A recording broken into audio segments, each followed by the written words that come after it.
Bismillahirrahmanirrahim. Assalamualaikum warahmatullahi wabarakatuh.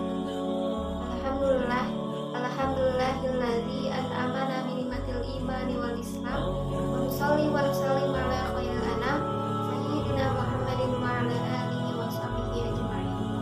Wa qala Allah ta'ala fil Qur'anil Karim, a'udzu billahi minasyaitonir rajim. Bismillahirrahmanirrahim. Ya ayyuhalladzina amanu taqullaha haqqa tuqatih wa la tamutunna illa wa antum muslimun. Wa qala aidan innallaha ya'murukum an tu'addul amanati ila ahliha. Shadaqallahul azim. Puji serta syukur hanyalah milik Allah Subhanahu wa taala. Salawat serta salam semoga selamanya tetap limpah curahkan kepada junjungan kita, yakni Habibana wa Nabiyana Muhammad Sallallahu Alaihi Wasallam. Tidak lupa kepada keluarganya, para sahabatnya, tabi'in dan tabiatnya, dan mudah-mudahan kepada kita selaku umatnya yang turut dan patuh kepada ajarannya hingga yaumil akhir. Amin ya Allah ya Rabbal Alamin. Insyaallah pada kesempatan ini saya akan menyampaikan tentang amanah. Sebelumnya ada yang tahu apa itu amanah? Amanah artinya yaitu jujur atau dapat dipercaya, dan dapat juga diartikan sebagai al-wadi'ah atau titipan. Islam mengajarkan kepada kita sebagai kaum muslimin itu untuk bersifat amanah. Apapun status kita, apakah kita sebagai mahasiswa, guru, dosen, ataupun yang lainnya, maka kita itu dituntut untuk bersifat amanah. Sebagaimana dijelaskan dalam Quran Surat An-Nisa ayat 58. Kemudian, siapakah sosok penjaga amanah ini? Salah satu contohnya yaitu Abdullah bin Mas'ud. Dia dikenal sebagai sosok penjaga amanah. Ada cerita, suatu hari saat merawat kawanan ternak, Abdullah bin Mas'ud melihat dua pria tua dan bijak. Kemudian datang ke arahnya. Dari kejauhan terlihat jelas sangat lelah.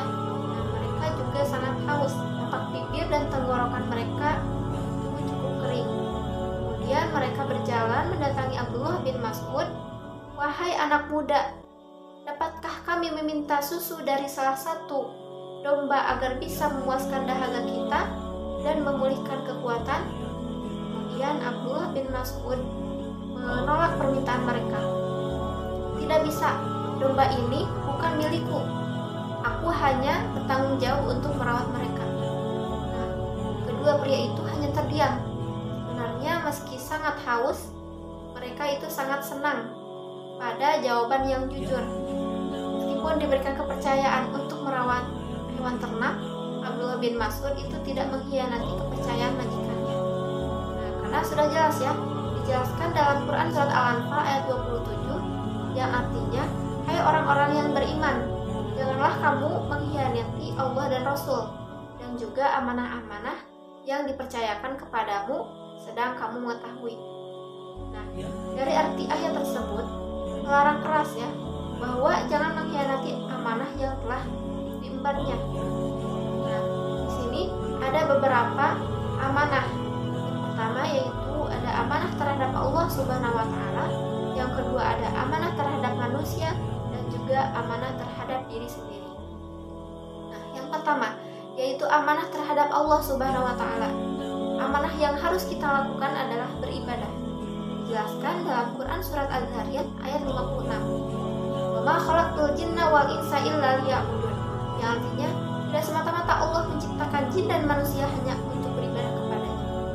Maka hak Allah adalah untuk diibadahi. Amanah yang harus kita tunaikan yaitu untuk menuju kepada Allah Subhanahu wa taala, yaitu seperti salat, puasa, zakat, pergi haji bagi yang mampu, dan sebagainya. Dan dikisahkan ada suatu hari Khalifah Ali radhiyallahu anhu duduk bersama Nabi di suatu tempat.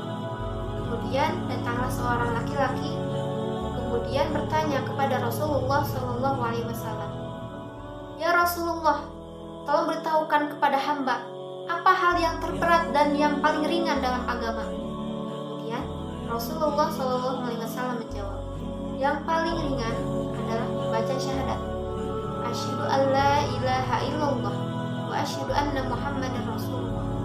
Kemudian laki-laki itu bertanya kembali kepada Rasulullah SAW, dan apa hal yang terberat dalam agama?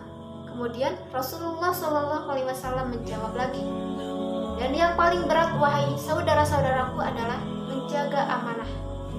Nah, menjaga amanah teman-teman, karena orang yang tidak bisa menjaga amanahnya, maka tidak sempurnalah agamanya, salatnya maupun zakatnya. Alhamdulillah. Kemudian yang kedua, ada amanah terhadap manusia. Begitu banyak amanah-amanah yang diberikan kepada kita, amanah sebagai pemimpin, dan pemimpin itu akan dimintai pertanggungjawabannya. Kullukum ra'in wa kullukum mas'ulun an ra'iyati. Setiap manusia adalah pemimpin, dan setiap pemimpin akan dimintai pertanggungjawabannya. Kemudian yang ketiga, ada amanah terhadap diri sendiri, yaitu memelihara seluruh anggota tubuh agar tidak merugikan dan tidak merusak tubuh itu sendiri. Contohnya, kita diberikan amanah, kita mempunyai mata, dilihat untuk melihat apa? Tentunya untuk melihat hal yang positif. Kemudian tangan kita, mulut kita, itu kita harus dijaga karena ini adalah amanah. Nah, seperti itu. Dan kita semua termasuk orang yang selalu menjaga amanah, baik amanah terhadap Allah, amanah terhadap manusia, dan amanah terhadap diri sendiri. Amin ya Allah ya Rabbal alamin. Subhana rabbika rabbil izzati amma yasifun, salamun alal mursalin, walhamdulillahi rabbil alamin. Usikum nafsi bitaqwallah. Akhirul kalam, Allahul muwafiq ila aqwamit thoriq. Wassalamualaikum warahmatullahi wabarakatuh.